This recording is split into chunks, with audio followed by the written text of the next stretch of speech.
Hello and welcome back again. Welcome to the third segment in this free 12-part course. I hope you've enjoyed what we've done so far. I know it's been quite simple, but if you remember me saying, this free 12-part course is aimed at beginner guitarists. I'm showing you the most fundamental things that you'll need to be able to progress quickly.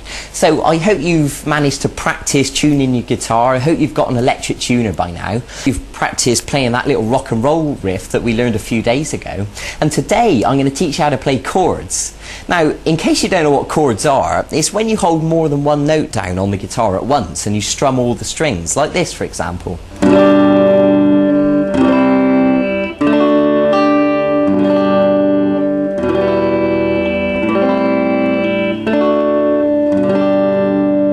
So that was just a few examples of some different chords, and of course the more chords you know, the more flexibility you're going to have to be able to play a variety of different songs. So I think it goes without saying that it's better to learn as many chords as possible, and then you really have got the ability to play more things. And especially if you're the sort of person who enjoys singing as well as playing, then chords are going to be brilliant for you because you'll be able to strum them whilst you sing over the top and it'll sound fantastic.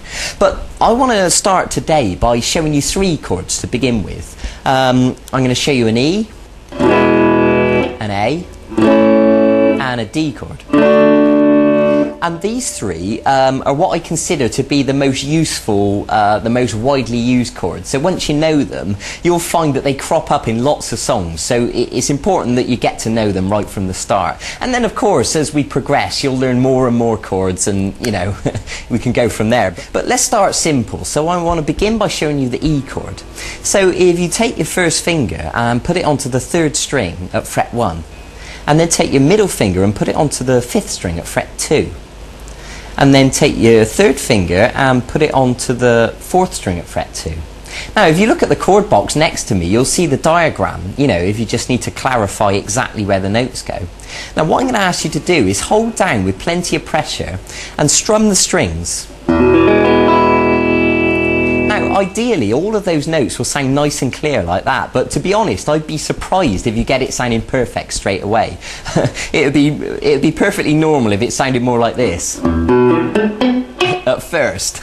Now let me explain some common mistakes that people make when learning chords. What you need to do is make sure you're holding down with the tip of your finger with plenty of pressure, and you need to arch these fingers up, and the reason for that is because you want plenty of space underneath the fingers. What we don't want to happen is for the back of these fingers accidentally to touch the next string and obstruct the note.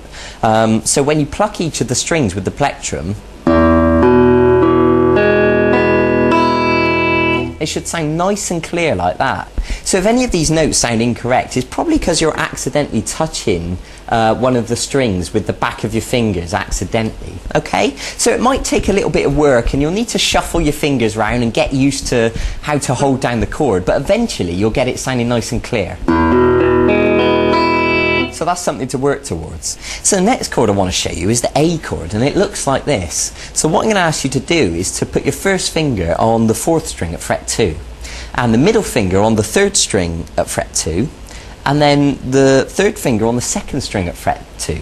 So they're all at fret 2, but unfortunately there's not quite enough room really to fit them all in. Ideally we'd like to get them right next to the fret, but in reality what happens is we end up using them at an angle like this, because that's the only way really to squash them in there. And of course everyone's hands are different, you know, if you've got skinny little fingers then you'll probably find it easier. So look at the chord chart next to me just to clarify what notes we're holding down. Now with the A chord we're just going to use 5 strings, and what I mean by that is we're not going to pluck the 6th string, we're just going to pluck the 5th string downwards like this.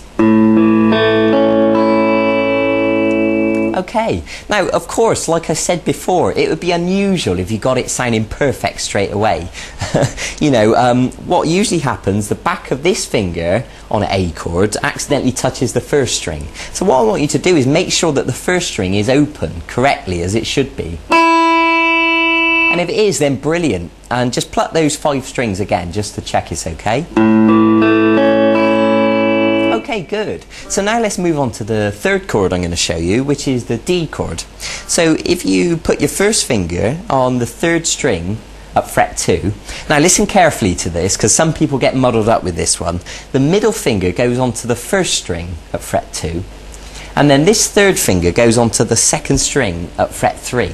Okay? Now the same thing applies, you know, arch these fingers up, hold down with plenty of pressure, and with the D chord we're just going to strum 4 strings. And what I mean is we're not going to pluck these 2 top strings. So 4, 3, 2, 1. Okay, so what I'd like you to do now is to stop the video and practice each one of these chords. The E chord with all the strings, the A chord with 5 strings, and the D chord with just 4 strings. And of course, with this video, you also downloaded a PDF document, and you can print that out, and it's got the diagrams there for you, so you can look at them next to you, so you don't have to keep rewinding the video. And practice them and get them sounding nice and clear. Now, there's something else I want to tell you. You may have noticed my thumb sort of kind of hanging around here over the top of the guitar, and there is a reason for this. When we're strumming the A chord, for example, we don't want the 6th string to accidentally make a noise. So what I'm doing is gently touching it just a little bit with the thumb, and that's enough just to mute the note, so it stops the 6th string from accidentally making a noise. And then when you strum all the 5 strings, then you know you're only just getting the correct notes that you want. So that's the reason for that. So what you can do once you've learned these chords is put them into a bit of a sequence. For example, you could play the A chord 4 times, and then you could play the D chord, back to the A, and then the E chord, and then you can do that again.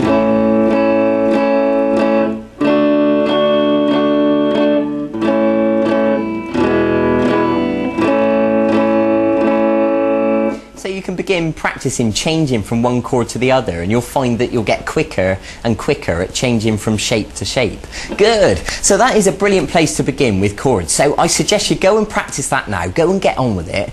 Get them sounding nice and smooth, nice and clean. Practice changing between the shapes. And I'll see you in a few days for the next segment of this e-course. And in the meantime, you can also go and look at the website and look at the archive, and you'll see all the songs that are there. And there's songs like Brown Eyed Girl by Van Morrison, which uses chords, or Oasis songs, or Jack Johnson, or a whole bunch of other stuff. So if you want to jump ahead of yourself a little bit, you can go and have a look and see if there's any songs you'd like to learn. That's fine by me. Okay, so go and get on with it. I'll see you then. Bye bye.